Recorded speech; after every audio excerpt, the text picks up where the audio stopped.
అధ్యక్షులు, party senior నాయకులు, అట్లాగే ఆదిలాబాద్ పట్టణం 1వ వార్డు 2వ వార్డు ఇన్ఛార్జ్ అయినటువంటి మన గవర్నర్ పెద్దలు విజయగిరి నారాయణ గారిని మనం ఉద్దేశించి మాట్లాడవలసిందిగా కోరుతున్నాం.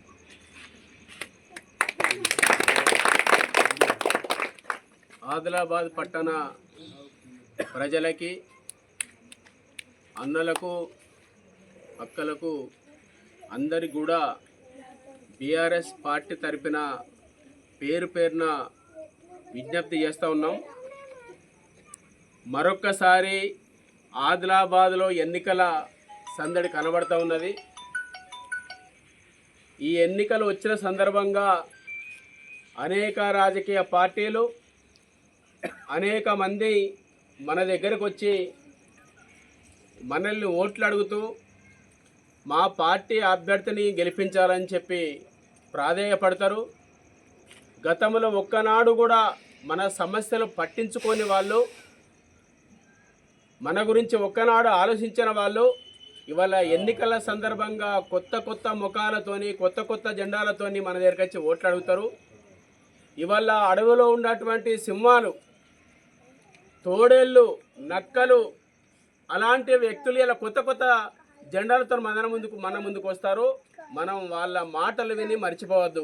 ఎందుకంటే వాళ్ళు ఒక్కనాడు కూడా రైతులు పండించిన పంటలు అమ్ముకుందామంటే గిట్టుబాటు ధర లేక రోడ్ల మీద పత్తి పెట్టి, రోడ్లపైన సోయాబీన్ పెట్టి అమ్ముకుందామంటే కొనే నాదుడు లేక రైతులు అరిగోసపడుతున్న క్రమంలో ఒక్క నాయకుడు వచ్చి మాట్లాడిన పరిస్థితి లేదు. రైతులు ఒక పక్కన నష్టపోయి, పంటలు నష్టపోయి, అధిక వర్షాల వల్ల ఇబ్బంది పడి పంట నష్టపోయిన రైతులు, ఆర్థిక ఇబ్బందులు ఉన్న రైతులు, ఈ జిల్లాలో దాదాపు 39 మంది రైతులు ఆత్మహత్యలు చేసుకున్న ఒక్క రాజకీయ పార్టీ నాయకుడు పట్టించుకోలేదు. మనము కేవలం బీఆర్ఎస్ పార్టీ, జోగురామన్న గారి నాయకత్వంలో ఉన్న బీఆర్ఎస్ పార్టీ, మనం గెలిచినా ఓడిపోయినా ప్రజల కోసమే నిలబడ్డాం, ప్రజల కోసమే కొట్లాడినాం, రైతు సమస్యల కోసం కొట్లాడినాం. ఆదిలాబాద్లో ఉన్నటువంటి సిమెంట్ పరిశ్రమ దాన్ని తెరపిస్తే దాదాపు ఒక 10,000 మంది నిరుద్యోగులకు ఉద్యోగాలు వస్తాయి. ఈ ప్రాంతం అభివృద్ధి అవుతుంది. ఈ ప్రాంతంలో ఉన్నటువంటి చిన్న వ్యాపారులు, చెప్పుల దుకాణం కావచ్చు, పానుటేల కావచ్చు, ఛాయ అమ్ముకున్న వాళ్ళు కావచ్చు, బట్టలు అమ్ముకున్న వాళ్ళు కావచ్చు, కూరగాయలు అమ్ముకున్న వాళ్ళు కావచ్చు, అనేక వర్గాల ప్రజలు జీవిస్తారు. వాళ్ళకు వ్యాపారాలు బాగుపడతాయి. కాబట్టి అది కేంద్ర ప్రభుత్వం ఆధీనంలో ఉన్నటువంటి సీసీ పరిశ్రమ దాన్ని తిరిగి ప్రారంభించాలని చెప్పి జోగురామన్న గారి నాయకత్వంలో అనేక కొట్లాడినాం, అనేక ఉద్యమాలు చేసినాం. కానీ మమ్మల్ని గెలిపిస్తే, బీజేపీ పార్టీ ఎమ్మెల్యే గెలిపిస్తే, బీజేపీ పార్టీ ఎంపీని గెలిపిస్తే మేము సీసీఐని ప్రారంభిస్తామని చెప్పినటువంటి నాయకులు ఇవాళ ఆ పరిశ్రమ పట్టించుకోకుండా, ఆ పరిశ్రమ విషయంలో జోక్యం చేసుకోకుండా ఇవాళ తిరుగుతున్నట్టు పరిస్థితున్నది. ఇవాళ మనకు అనేక సార్లు మన పోయినసారి వంటి ఎమ్మెల్యే ఎన్నికల్లో 420 హామీలు ఇచ్చి, దొంగ హామీలు ఇచ్చి గెలిచినటువంటి రేవంత్ రెడ్డి ప్రభుత్వం ఇవాళ ప్రభుత్వం అధికారం వచ్చిన తర్వాత 2 సంవత్సరాలు గడిచిన హామీలు అమలు చేయలేదు. ఆనాడు కేసీఆర్ గారు ఎవరు అడగకున్నా ప్రతి ఇంటిలో ఆడబిడ్డ పెళ్లి కావాలంటే ఆర్థిక ఇబ్బందులతో ప్రజలు ఇబ్బంది పడుతున్నారని చెప్పి కళ్యాణ లక్ష్మి కానీ, షాదీ ముబారక్ పేరుతోని పెళ్లిలో ₹1,00,000 ఇచ్చారు. రేవంత్ రెడ్డి ఏమన్నాడు?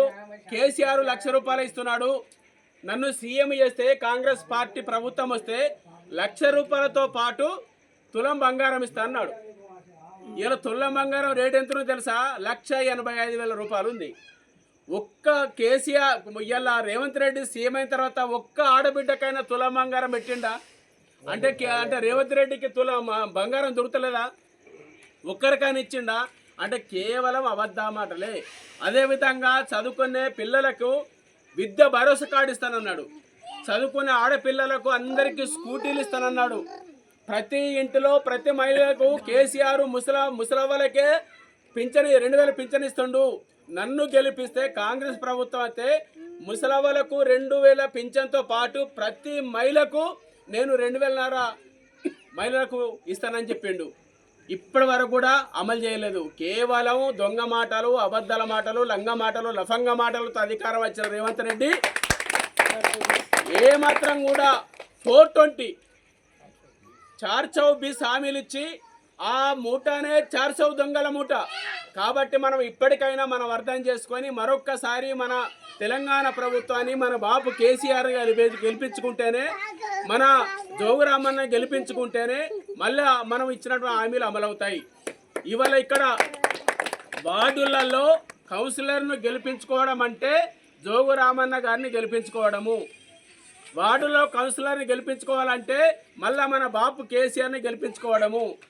వార్డులో కౌన్సిలర్ గెలిపించుకోవాలంటే మళ్ళీ మన తెలంగాణ ప్రభుత్వాన్ని మనం నిలబెట్టుకోవడం, బీఆర్ఎస్ ప్రభుత్వం నిలబెట్టుకోవడం. కాబట్టి అన్నలు అక్కలు అందరూ దయచేసి ఇవాళ కొత్త కొత్త ముఖాలు వస్తాయి, కొత్త కొత్త జనాలు వస్తాయి, కొత్త కొత్త నినాలతో వస్తారు, మీకు ఇది చేస్తాం అది చేస్తామని చెప్పారు. కాబట్టి మనం మోసపోకుండా ఖచ్చితంగా మన కారు గుర్తు పైన నిలబడే వార్డు కౌన్సిలర్ను మనం గెలిపించుకోవాలని చెప్పి పేరు పైన అందరికీ విజ్ఞప్తి చేస్తూ కారు గుర్తుకే జోగురామన్న గారి నాయకత్వం, జోగురామన్న గారి నాయకత్వం, కేసీఆర్ గారి నాయకత్వం, కేసీఆర్ గారి నాయకత్వం. జై బీఆర్ఎస్. గుర్తు డిక్లేర్ అవుతుంది కాబట్టి మనం ఓపెన్గా మన ప్రచారం వెళ్ళిపోవచ్చు అట్లా. ఓకే.